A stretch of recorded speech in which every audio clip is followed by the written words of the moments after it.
வேத புஸ்தகத்தில் பரிசுத்த லூக்கா எழுதின சுவிசேஷம் 11ஆம் அதிகாரம் 9-10 வசனங்களை நான் வாசிக்க கேட்போம்.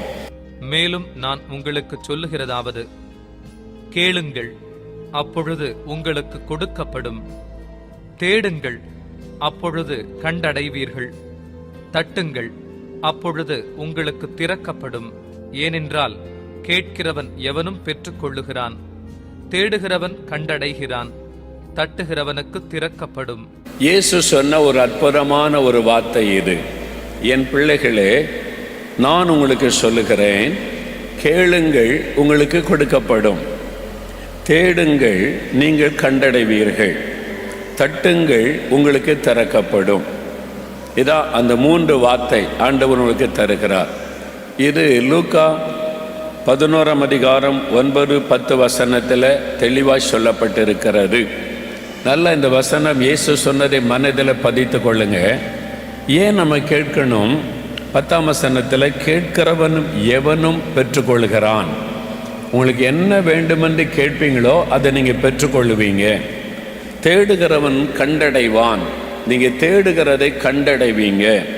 தட்டுகிறவனுக்கு திறக்கப்படும் என்று இயேசு சொல்லுகிறார். அப்போ இதில் 3 காரியங்களை ஆண்டவர் சொல்லுகிறார். இதில் ஜெபத்தினுடைய 3 பகுதிகள், 3 விதமான ஜெபங்கள் இந்த இடத்துல இயேசு சொல்லி தருகிறார். கவனமாக இந்த வார்த்தைகளை கேளுங்க. இந்த 3 விதமான ஜெபங்களை நீங்கள் செய்ய போறீங்க. ஆண்டவர் உங்களுக்கு அற்புதம் செய்ய போகிறார். முதலாவது இயேசு என்ன சொல்லுகிறார்? கேளுங்கள், அப்பொழுது கொடுக்கப்படும். ஆண்டவர் ஏன் இந்த வார்த்தைகளை இங்கே சொல்ல வேண்டும்? லூக்கா 11ஆம் அதிகாரம் 1ஆம் வசனத்தை வாசிக்கும் போது இயேசு ஒரு இடத்துல ஜெபம் பண்ணி கொண்டிருக்கிறார். சீஷர்கள் அதை பார்த்து கொண்டிருக்கிறாங்க. இயேசு வழக்கமாக அதிகாலையில் வனாந்தரத்தில் போய் ஜெபம் செய்வார். மார்க் 1ஆம் அதிகாரம் 35ஆம் வசனத்திலே வாசிக்கிறோம். சீஷர்களுக்கு அது நன்றாக தெரியும். அதிகாலையில் இயேசு தனியாக போய் ஜெபம் பண்ணுவார் என்று அவளுக்கு தெரியும். அதே மாதிரி சாயங்காலத்தில் கூட அவர் மலையின் மீது ஏறி தனிமையா பிதாவோடு பேசிக்கொண்டு ஜெபித்து கொண்டே இருப்பார். மத்தேயு 14ஆம் அதிகாரம் 23ஆம் வசனத்திலே நம்ம பார்க்கிறோம். அதனால சீஷர்களுக்கு இயேசுடைய ஜெப வாழ்க்கை தெரியும். சில சமயம் ராத்திரி முழுதும் மலையில ஜெபம் பண்ணி கொண்டே இருப்பார். லூக்கா 6ஆம் அதிகாரம் 12ஆம் வசனத்திலே அதை பார்க்கிறோம். இப்படி இயேசு ஜெபிப்பதும் மணிக்கணக்காக ஜெபிப்பதும் சீஷர்களுக்கு தெரியும். ரொம்ப ஆச்சரியமா பார்க்கறாங்க. இதுக்கு முன்னால மோசேயை குறித்து நம்ம கேள்விப்பட்டு இருக்கிறோம், எலியாவை குறித்து கேள்விப்பட்டு இருக்கிறோம், ஆபிரகாமை குறித்து கேள்விப்பட்டு இருக்கிறோம். அவங்கெல்லாம் கூட ஜெபித்தாங்க. ஆனால் இந்த மாதிரி ஜெபித்து யாரும் நம்ம கேள்விப்படவில்லை. இயேசு மாதிரி ஜெபிக்கிற ஒருத்தரை குறித்து நமக்கு இதுவரைக்கும் தெரியாது. அதனால இயேசுடைய ஜெபத்தை கவனமாக பார்க்குறாங்க. அவர் ஜெபித்துட்டு வந்த உடனே ஒரு சீஷனுக்குள்ள ஆசை வருகிறாரு. ஆண்டவரே, எங்களுக்கு ஜெபம் பண்ண நீங்கள் போதிக்க வேண்டும். Teach us to pray, O Lord. எங்களுக்கு சொல்லி கொடுங்க. நீங்கள் எப்படி மணிக்கணக்காக ஜெபிக்கிறீங்க? அதிகாலையில் ஜெபிக்கிறீங்க, சாயங்காலத்தில் ஜெபிக்கிறீங்க, ராத்திரியெல்லாம் கூட ஜெபிக்கிறீங்க. கெத்செமனே தோட்டத்துக்கு போனால் ஜெபம் பண்ணிக்கிட்டே இருக்கிறீங்களே, அந்த ரகசியத்தை எங்களுக்கு சொல்லி கொடுங்க என்பதால் ஜெபம் பண்ண எங்களுக்கு கற்றுத்தாரும். யோவான் ஸ்நானகன் தன்னுடைய சீஷர்களுக்கு ஜெபிக்க சொல்லி கொடுத்திருக்கிறார். அதை சொல்றாங்க, யோவான் தன் சீஷர்களுக்கு போதித்ததை போல எங்களுக்கு ஜெபம் பண்ண போதிக்க வேண்டும் என்பதாக கேட்கிறாங்க. பார்த்தீங்களா, நல்ல ஒரு அருமையான ஒரு விண்ணப்பம். நீங்கள் என்னைக்காவது ஆண்டவரிடத்தில் போய், ஆண்டவரே எனக்கு ஜெபிக்க கற்றுத்தாங்க கேட்டிருக்கிறீங்களா? சுகம் கொடுங்கன்னு கேட்குறோம், எனக்கு ஆசீர்வாதம் கொடுங்கன்னு கேட்குறோம், பிள்ளைகளுக்கு நல்ல வாழ்க்கை அமைச்சு கொடுங்கன்னு கேட்குறோம், குழந்தை வேணும்னு கேட்குறோம், எல்லா ஆசீர்வாதத்தை கேட்குறோமே. எனக்கு ஜெபிக்க சொல்லி கொடுங்க, ஜெபிக்க கற்றுத்தாங்க, நானும் அதிகமாக ஜெபிக்கணும், உங்களை மாதிரி ஜெபிக்கணும்னு ஆசையாக கேட்டிருக்கிறீங்களா? பாருங்க, ஒரு சீஷன் கேட்கிறான், ஆண்டவரே ஜெபம் பண்ண எங்களுக்கு போதிக்க வேண்டும். அப்போதான் லார்ட்ஸ் ப்ரேயர், பரமண்டல ஜெபம், எல்லா சர்ச்சிலுமே சொல்கிறல்ல, பரமண்டலங்களில் இருக்கிற பிதாவே, ஒரு மாடல் ப்ரேயரை இயேசு சொல்லி கொடுத்தார். ஜெபம்னா இந்த மாடல் இருக்கணும். முதல்ல தேவனை துதிக்கணும், அவருக்கு நன்றி சொல்லணும், பாவ அறிக்கை செய்து ஜெபிக்கணும், மற்றவங்களை மன்னித்து ஜெபிக்கணும், அன்றன்றுள்ள ஆகாரத்தை கேட்கணும், இதை மாதிரி சோதனைக்கு விலைக்கு பாதுகாத்து கொள்ளுங்கன்னு ஜெபம் செய்யணும். இதெல்லாம் இயேசு சொல்லி கொடுக்குற மாடல் ப்ரேயர். அதன் பிறகுதான் ஆண்டவர் இதை குறித்து பேச ஆரம்பிக்கிறார். அப்பொழுது ஆண்டவர் இந்த இடத்துல ஜெபத்தை குறித்து சொல்லும்போது 3 காரியத்தை சீசலுக்கு சொல்லுகிறார். 1, கேளுங்கள். 2வது, தேடுங்கள். 3வது, தட்டுங்கள். இதை ஆண்டவர் சொல்லி கொடுக்கிறார். இதைத்தான் உங்களுக்கு சொல்லிக் கொடுக்க வேண்டும் என்று எனக்கு ஆண்டவர் கட்டளையிட்டார். முதலாவது என்னது? கேளுங்கள். ஆஸ்க். தேவனிடத்தில் கேளுங்கள். உங்களுக்கு ஏதாவது ஒரு தேவை இருக்குது, ஒரு சுகம் வேணும், ஒரு விடுதலை வேணும், ஒரு கடன் பிரச்சனை மாறணும், ஒரு தேவை இருக்குதுன்னா ஆண்டவரிடத்தில் கேளுங்கள். நீங்கள் ஒன்றுக்கும் கவலைப்படாமல் எல்லாவற்றையும் தேவனுக்கு தெரியப்படுத்துங்கள். ஆண்டவரே எனக்கு இது வேணும்னு கேளுங்கள் என்று வேதம் சொல்லுகிறார். ஏன்?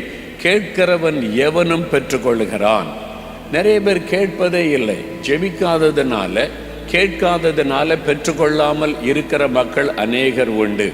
இந்த நாட்கள் அநேகர் சாட்சி சொல்லும் பொழுது சொல்கிறாங்க, நான் இப்படியெல்லாம் ஜெபிக்கணும்னு தெரியாது, ஏதோ சர்ச்சுக்கு போவேன், பொம்மை மாதிரி உட்காருவேன், வந்துடுவேன், ஆண்டவர்கிட்ட நமக்கு ஜெபம் பண்ணிலாம் பழக்கமே இல்லை, இப்போதான் நம்ம ஆண்டவர்கிட்ட கேட்கணும், பெற்றுக்கொள்ளணும் என்பதை கற்றுக்கொண்டு ஜெபிக்க ஆரம்பித்திருக்கிறேன் என்று பலர் சாட்சி எழுதுகிறார்கள்.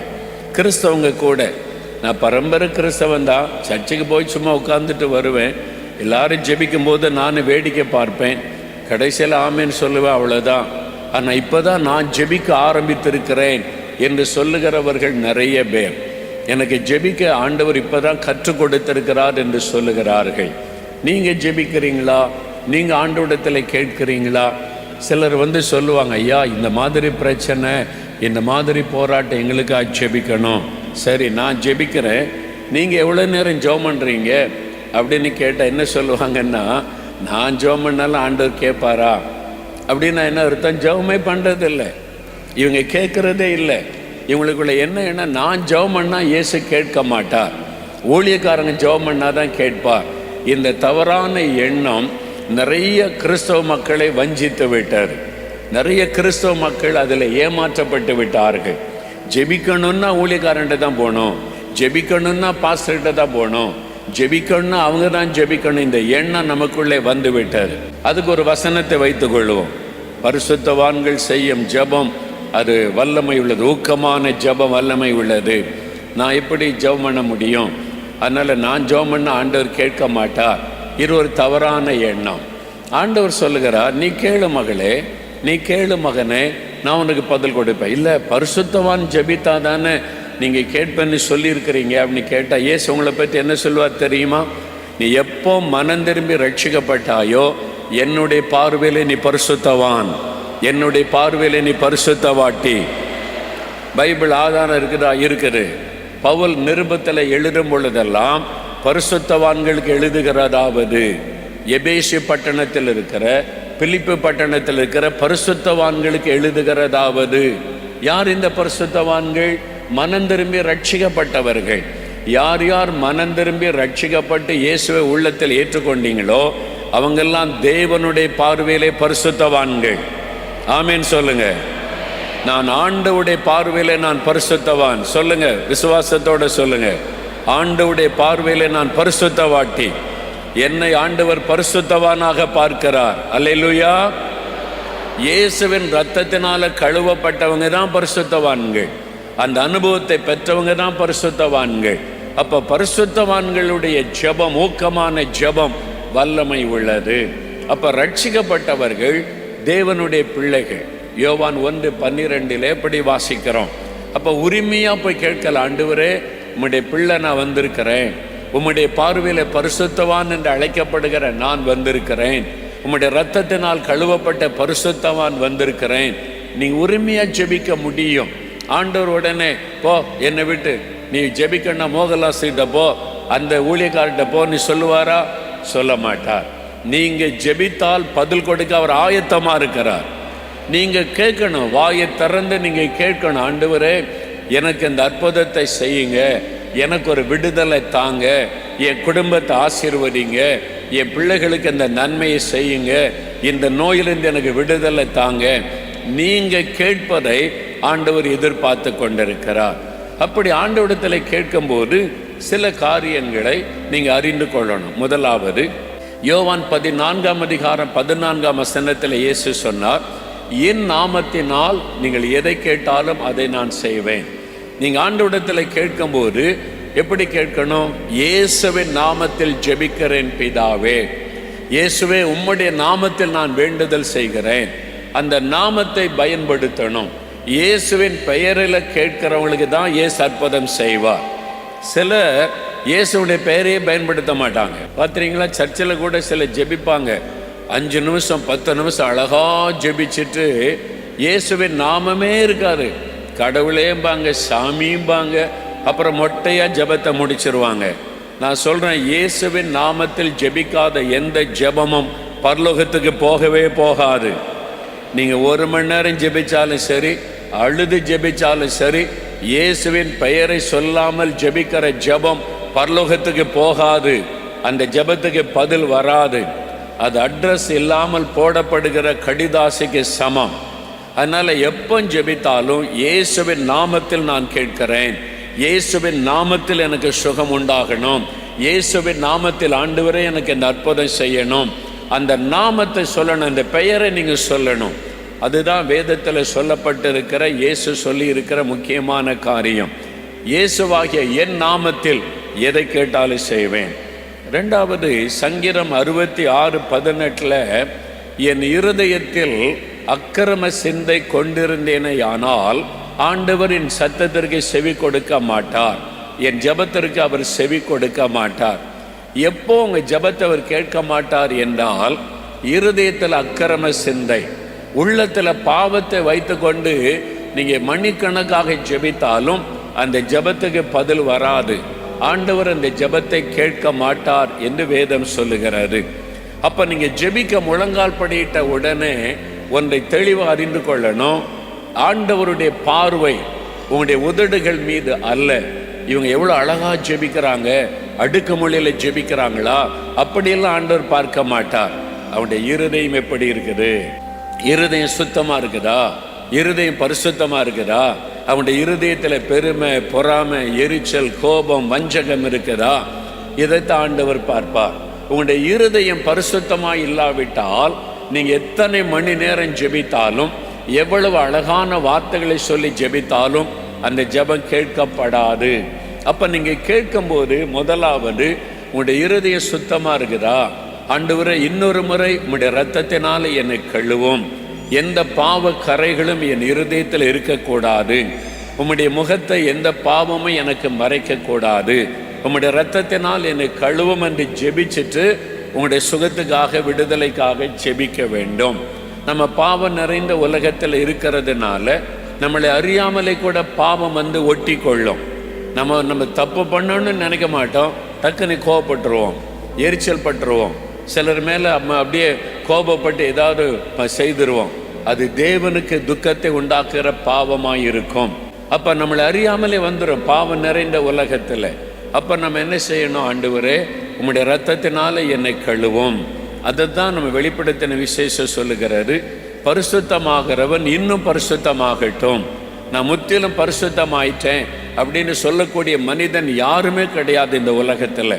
நல்லா அறிந்து கொள்ளுங்க. யாராவது நான் முற்றிலும் பரிசுத்தமாயிட்டேன், நான் இயேசுவுக்கும் எனக்கு அவ்வளோ பெரிய கனெக்ஷன், அவ்வளோதான் அப்படின்ற மாதிரி பெருமையாக பேசினா அவனுக்குள்ள பெருமையின் ஆவி இருக்குன்னு அர்த்தம். நம்ம எல்லாருமே குறைவுள்ளவர்கள், பலவீனம் உள்ளவர்கள், தவறு செய்கிறவர்கள்.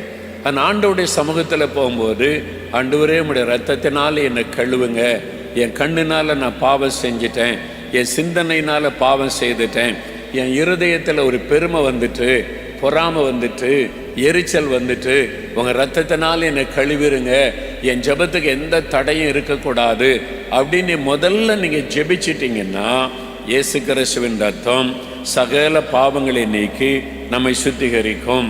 அதனால தான் வசனத்தில் சொல்லப்பட்டிருக்கிறது, நமக்கு பாவம் இல்லை என்போமானால் நம்மை நாமே வஞ்சிக்கிறவர்களாக இருப்போம். நீங்கள் ரட்சிக்கப்பட்டிருந்தாலும், அபிஷேகம் பெற்றிருந்தாலும், ஊழியம் செய்து கொண்டிருந்தாலும் என்கிட்ட பாவமே இல்லை அப்படின்னு சொன்னால் அவர்கள் வஞ்சிக்கப்பட்டு போயிட்டாங்கன்னு அர்த்தம். நான் வஞ்சிக்கப்பட்டு போனோம் என்று அர்த்தம். அதற்கு பதிலாக நம்முடைய பாவத்தை நம்ம அறிக்கை செய்தால் எல்லா அநியாயத்தை நீக்கி நம்மை சுத்திகரிப்பதற்கு தேவன் உண்மை உள்ளவராயிருக்கிறார். இந்த வசனம் யாருக்கு எழுதப்பட்டது தெரியுமா? ரட்சிக்கப்பட்ட விசுவாசிகளுக்கு, ரட்சிக்கப்பட்டு சபையில் அங்கமாயிருக்கிறவர்களுக்கு எழுதப்பட்ட வசனம். அதனால் நான் ரட்சிக்கப்பட்டுட்டேன், ஞானஸ்தானம் எடுத்துட்டேன், அபிஷேகம் பெற்றுட்டேன், சபையில் இருக்கிறேன், தசோபாகெல்லாம் கொடுக்குறேன், நான் பாவமே கிடையாது, இந்த சிந்தை நமக்குள் இருக்கக்கூடாது. நம்ம அனுதினமும் ஆண்டவரிடத்தில் போய், ஆண்டவரே உம்முடைய இரத்தத்தினால் இன்னொரு முறை என்னை கழுவுங்க, என்னை பரிசுத்தப்படுத்துங்க அப்படின்னு சொல்லி நம்மை ஒப்பு கொடுப்பார். நான் ஒயிட் ஷர்ட் போட்டிருக்கேன், நீங்கள் பார்க்குறீங்க. வெள்ளை ட்ரெஸ் நிறைய பேர் போட்டிருக்கிறாங்க.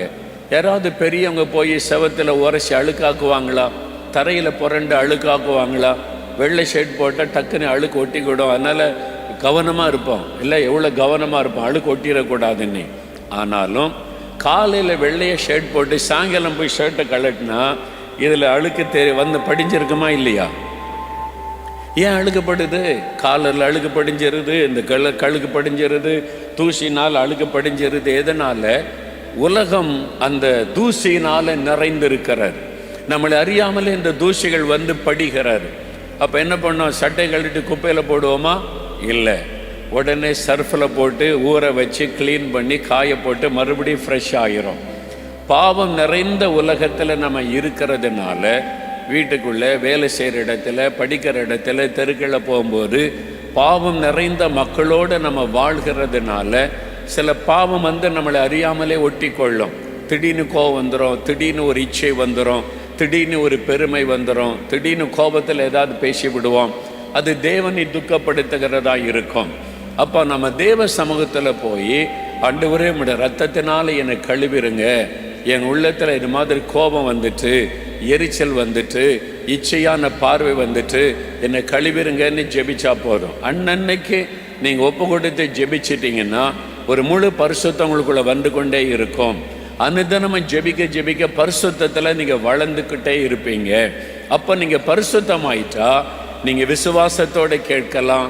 கேட்கிற எவனும் பெற்றுக்கொள்ளுகிறான். இயேசுவின் நாமத்தில் கேட்பதை பெற்றுக்கொள்ளுவீங்க. அப்போ இயேசுவின் நாமத்தில் கேட்கணும். இருதயம் சுத்தமாக இருக்கிற மாதிரி உங்களை கவனித்து கொள்ளணும். அதற்கு ஆண்டவரிடத்தில் அனுதினமும் ஒப்பு கொடுத்து செபிக்கணும். அது மாத்திரம் இல்லை, மத்தேயு 21:22 இயேசு சொல்லுகிறார், நீங்கள் விசுவாசம் உள்ளவர்களாக ஜெபத்தில் எவைகளை கேட்பீர்களோ அதையெல்லாம் நீங்கள் பெற்றுக்கொள்ளுவீங்க. அப்போ அடுத்த ஆண்டவர் என்ன எதிர்பார்க்கிறார்? விசுவாசத்தோடு கேட்கணுமா. ஆண்டவர் உங்கள்கிட்ட, நீ ஜெபம் பண்ண வந்தியா, எவ்வளோ காணி கொண்டு வந்திருக்க, ஏதாவது காணி கொண்டு வந்தியா, தட்சணை கொண்டு வந்தியா, நகை கொண்டு வந்தியா, எதுவுமே ஆண்டவர் கேட்க மாட்டார். அவர் இலவசமாய் நமக்கு அற்புதம் செய்கிற தேவன், இலவசமாய் சுகம் கொடுக்கிற தேவன், இலவசமாய் ஆசீர்வதிக்கிற தேவன். அல்லேலூயா சொல்லுங்க, அல்லேலூயா. அப்போ நான் உனக்கு அற்புதம் செய்யணும்னா எவ்வளோ காணி கொண்டு வந்த? இயேசு கேட்க மாட்டார். உனக்கு சுகம் வேணுமா, இவ்வளோ காணி கொடு. உனக்கு பிசாச போகிற விடுதலை வேணுமா, இவ்வளோ காணிக்கு கொண்டு வா. இயேசு அப்படி கேட்கிறவரே அல்ல. இயேசுடைய ஆசீர்வாதம் எல்லாமே இலவசம். ஆமேன் சொல்லுங்க. பாவ மன்னிப்பு இலவசம், சாபத்திலிருந்து விடுதலை இலவசம், பிசாசிலிருந்து விடுதலை இலவசம், வியாதியிலிருந்து சுகம் பெறுவது இலவசம், ஆண்டவருடைய ஆசீர்வாதத்தை பெறுவது எல்லாம் இலவசம். எதுவுமே காசு கொடுத்து இயேசுகிட்ட இருந்து வாங்க முடியாது. அவர் காசுக்காக ஆசீர்வதிக்கிற தேவன் அல்ல. ஆனா அவர் ஒரே ஒரு காரியத்தை எதிர்பார்ப்பார். நீ விசுவாசிக்கிறியா மகனே, நீ விசுவாசிக்கிறியா மகளே, இதை செய்ய என்னிடத்தில் வல்லமை உண்டு, நீ விசுவாசிக்கிறியா? உங்களுடைய விசுவாச ஒன்றைத்தான் அவர் எதிர்பார்க்கிறார். இருதயத்தில் சந்தேகப்படாமல் விசுவாசித்தால் நீங்கள் வேண்டிக் கொள்வதெல்லாம் ஆண்டவர் செய்வாராம். நீங்கள் கேட்டுக்கொள்வதெல்லாம் உங்களுக்கு செய்யப்படும். கடன் பிரச்சனை மாறணுமா, சந்தேகப்படாமல் ஜெபிச்சு பாருங்க. 50 லட்சம் ரூபா கடன் அப்படின்னு கர்த்தர் மாற்றி கொடுத்து விட்டார், உங்களுக்கு செய்வார். அல்லேலூயா. கேன்சர் வியாதி பாருங்க, கட்டி உடனே மறைந்து விட்டார், உடனே ஆண்டவர் மறைய பண்ணிட்டார். அந்த சாட்சி சொன்னாங்கல்ல, கேட்டீங்கல்ல. அப்போ இயேசு கிறிஸ்து அவங்கெல்லாம் காசு கொடுத்தா சுகம் பெற்றாங்க, இலவசம். ஆனால் ஒன்று விசுவாசம். நீங்கள் விசுவாசிக்கணும். அதனால தான் இந்த வசனத்தை உங்களுக்கு பிரசங்கிக்கிறோம். வசனத்தை கேட்க கேட்க தான் விசுவாசம் வரும். விசுவாசம் தேவனுடைய வார்த்தையை கேட்பதினால் வரும் என்று ரோமர்ல நம்ம வாசிக்கிறோம். அதனால்தான் விசுவாச வார்த்தைகளை சொல்லுகிறோம். சாட்சிகளை நிறுத்த காரணம், அதை கேட்கும் போது உங்களுக்குள்ள ஒரு விசுவாசம் உண்டாகும். என்றால் ஆண்டவரிடத்திலிருந்து ஒரு அற்புதம் பெற வேண்டுமானால் இந்த விசுவாசம் ரொம்ப அவசியம். எபிரேயர் 11:5 விசுவாசம் இல்லாமல் தேவனுக்கு பிரியமாய் இருப்பது கூடாத காரியம். நீங்கள் விசுவாசம் இல்லாவிட்டால் தேவனிடத்தில் ஒரு நன்மையும் பெற்றுக்கொள்ள முடியாது. இயேசு சொல்லுவது, நீ விசுவாசிக்கிறியா? நான் உனக்கு இதை செய்ய முடியும், நீ விசுவாசிக்கிறியா? இன்றைக்கு உனக்கு சுகமாகும், நீ விசுவாசிக்கிறியா? இப்போ நான் உன்னை குணமாக்குவேன், நீ விசுவாசிக்கிறியா? அதை தான் ஆண்டவர் கேட்கிறார். அப்போ விசுவாசத்தோடு நீங்கள் கேட்கணும். நான் விசுவாசிக்கிற ஆண்டவரே, உங்களால் என்னை குணமாக்க முடியும், இப்போ எனக்கு சுகம் தர முடியும். நீங்கள் விசுவாசத்தை கேட்டீங்கன்னா உடனே இயேசு அற்புதம் செய்வார். விசுவாசம் தான் அவரை சந்தோஷப்படுத்துகிற ஒரு விஷயம். நீங்கள் விசுவாசித்துட்டீங்கன்னா அவர் மகிழ்ச்சி அடைஞ்சிருவார். ஐயோ, இவ்வளவு என்ன இந்த மகள் விசுவாசிக்கிறாளே, இந்த மகன் விசுவாசிக்கிறானே, உடனே உங்களுக்கு அற்புதம் செய்து விடுவார். நீங்கள் விசுவாசித்தா என்ன நடங்க தெரியுமா? மார்க் 11:24 நீங்கள் இருதயத்தில் விசுவாசமுள்ளவர்களாய் என்ன கேட்டாலும் அதை உங்களுக்கு செய்வேன்னு சொல்லியிருக்கிறார். மூல பாஷையில் அதுக்கு ஒரு அர்த்தம் சொல்லியிருக்கிறாங்க. என்ன தெரியுமா? நீங்கள் விசுவாசத்தோடு இயேசுவனிடத்தில் போய் எனக்கு இது வேணும்னு கேட்டிங்கன்னா உலகத்திலேயே அது இல்லாட்டா கூட அதை உருவாக்கி தருவாராம். அல்லேலூயா! என்னால் அவர் சர்வ வல்லமுள்ள தேவன். இல்லைன்னு சொன்னா கூட அதை உருவாக்கி உங்களுக்கு தருவார். அப்படிப்பட்ட தேவன். விசுவாசிங்க. இன்றைக்கு எனக்கு வியாதி சுகமாகும், இன்றைக்கு என் கட்டுகள் அறுக்கப்படும், இன்றைக்கு எனக்கு ஒரு அற்புதம் நடக்கும், இன்றைக்கு ஆண்டவர் இயேசு எனக்கு ஒரு விடுதலை தருவார், நான் சுகம் பெற்று தான் போவேன் அப்படின்னு விசுவாசிங்க. இயேசுவின் மேல் அந்த விசுவாசம் வைக்கப்படணும். அப்போ விசுவாசம். நீங்கள் அப்படி ஜெபிக்கும் போது நிறைய பேர் அதான் ஆண்டவருக்கு எல்லாம் தெரியும் இல்லை, நான் ஏன் கேட்கணும் அப்படி விதண்டாவாதம் பேசுகிறவங்க உண்டு. இயேசுக்கு தான் எல்லாம் தெரியும்ல, எனக்கு என்ன வேணும்னு தெரியும், பிறகு நான் ஏன் ஜெபிக்கணும் அப்படி சொல்கிறவங்களாம் இருக்கிறாங்க. உங்களுக்கு என்ன வேணும்னு அவருக்கு தெரியும். தெரிந்தாலும் கூட அவர் சொல்கிறாரு, நீ கேளு, அப்போ தான் உனக்கு தருவேன். கேளுங்கள், அப்பொழுது உங்களுக்கு அற்புதம் நடக்கும், அப்போ தான் உங்களுக்கு கொடுப்பேன். நீ கேளு, உன் வாயை திறந்து என்று கேளு, சுகம் வேணும்னு கேளு, இந்த ஆசீர்வாதம் வேணும்னு கேளு, நீ கேட்டாதான் உனக்கு தருவேன் என்று ஆண்டவர் சொல்லுகிறார். இந்த விதண்டவாதம் பேசக்கூடாது. அதே மாதிரி நீங்கள் ஜெபம் பண்ணும்போது வீணான வார்த்தைகளை அலப்பக்கூடாதாம். பாருங்க, மத்தேயு 6:7 நீங்கள் ஜெபம் பண்ணும்போது அஞ்ஞானிகளைப் போல வீண் வார்த்தைகளை அலப்பாதேயுங்கள், அவர்கள் அதிக வசனிப்பினால் தங்கள் ஜெபம் கேட்கப்படும் என்று நினைக்கிறார்கள். அப்பதான் சொல்றார், உங்களுக்கு என்ன வேணும்னு அவருக்கு தெரியும், அதை மாத்திரம் சொல்லு. நீ வீணான வார்த்தைகளை பேசாத, நீ அலப்பாத. அது மாத்திரம் இல்லை, அதிக வசனிப்பானது. உனக்கு அந்த அழுதுகிட்டே வசனித்து கொண்டே இருப்பார், அப்போ ஆண்டவர் இறக்கம் கிடைக்கும், அந்த மாதிரி நினைக்காத அப்படின்னு இயேசுவே சொல்லுகிறார். உங்களுடைய ஜெப சுருக்கமாக எஃபெக்டிவாக இருக்கணும். நீங்கள் தனியாக போய் ஜெபிக்கிறீங்க, அன்னாளை போல் அழுது ஜெபிக்கணும், அது ரொம்ப பாரம், ரொம்ப காயப்பட்ட உள்ளத்திலிருந்து வரக்கூடிய ஜெபம். ஆனால் இவங்க காயப்பட்ட மாதிரி அழுவாங்க சிலர். இந்த வசனிப்பினால நீங்கள் அற்புதம் பெற முடியாது. இயேசுவே சொல்லுகிறார், ஜெப சுருக்கமாக இருக்கணும், அவ்வளோதான். விசுவாசத்தோடு இருக்கணும், அது ஒன்று தான் ஆண்டவர் எதிர்பார்க்கிறார். குறிப்பாக விசுவாசத்தோடு ஜெபிக்கும் போது இயேசு அற்புதம் செய்வார். இன்றைக்கு ஆண்டவரே கேன்சர் வியாதி டாக்டர்ஸ் முடியாதுன்றாங்க, உங்களால் முடியும், நான் விசுவாசிக்கிறேன், இயேசுவின் நாமத்தில் சுகம் உண்டாகட்டும், அவ்வளோதான், உடனே மறைஞ்சிடும். நீங்கள் சோதிச்சு பாருங்கள், இன்னைக்கு அற்புதம் நடக்க போகிறது.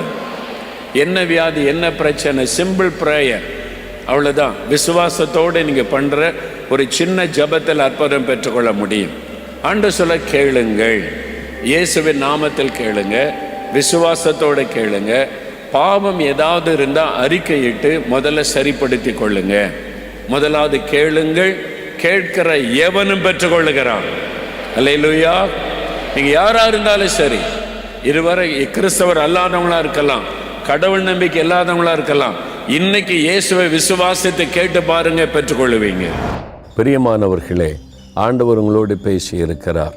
மத்தேயு 7:7 கேளுங்கள் உங்களுக்கு கொடுக்கப்படும் ஆண்டவர் சொல்லி இருக்கிறார். ஏன் தெரியுமா? கேட்கிற எவனும் பெற்றுக்கொள்கிறான், வாக்கு கொடுத்திருக்கிறார். இப்போ நீங்கள் கேட்டிங்கன்னா அற்புதத்தை பெற்றுக்கொள்ளலாம். உங்களுக்கு என்ன வேணும்? இயேசுகிட்ட கேட்கணும். உங்கள் கூட சேர்ந்து நானும் கேட்க போகிறேன். சேர்ந்து ஜெபிக்கலாமா? அப்படி கண்களை மூடுங்க, இயேசுவை நோக்கி பாருங்க. தகப்பனே, கேளுங்கள் உங்களுக்கு கொடுக்கப்படும், கேட்கிற எவனும் பெற்றுக்கொள்கிறான் என்று வாக்கு கொடுத்திருக்கிறேன். இந்த பிள்ளைகள் கேட்குறாங்கப்பா, சுகத்தை கேட்குறாங்க, விடுதலை கேட்குறாங்க, ஒரு ஆசீர்வாதத்தை கேட்குறாங்க, ஒரு நன்மையை கேட்குறாங்க. உம்முடைய பிள்ளைகள் என்ன கேட்கிறார்களோ அதில் ஒரு அற்புதம் நடக்க வேண்டும். அவர்களோடு கூட இணைந்து இப்போ நான் ஜெபிக்கிறேன். இயேசு கிறிஸ்துவின் வல்லமுள்ள நாமத்தில் ஒரு அற்புதத்தை ஆண்டவர் செய்து இன்றைக்கு அவளை மகிழ பண்ணும். அவளை கேட்கிற ஆசீர்வாதத்துக்கு வழி திறந்தருளும். அவள் கேட்கிற நன்மைகளை கர்த்தர் வாய்க்க பண்ணும். கட்டாயம் இன்றைக்கு ஒரு அற்புதம் நடக்கணும். நான் இயேசுவினிடத்தில் கேட்டேன், பெற்றுக்கொண்டேன் என்று அவள் உம்மை துதிக்கணும். இயேசு கிறிஸ்துவின் நாமத்தில் ஒரு அற்புதம் நடப்பதாக. இயேசுவின் நாமத்தில் ஜெபிக்கிறோம் பிதாவே. ஆமேன், ஆமேன்.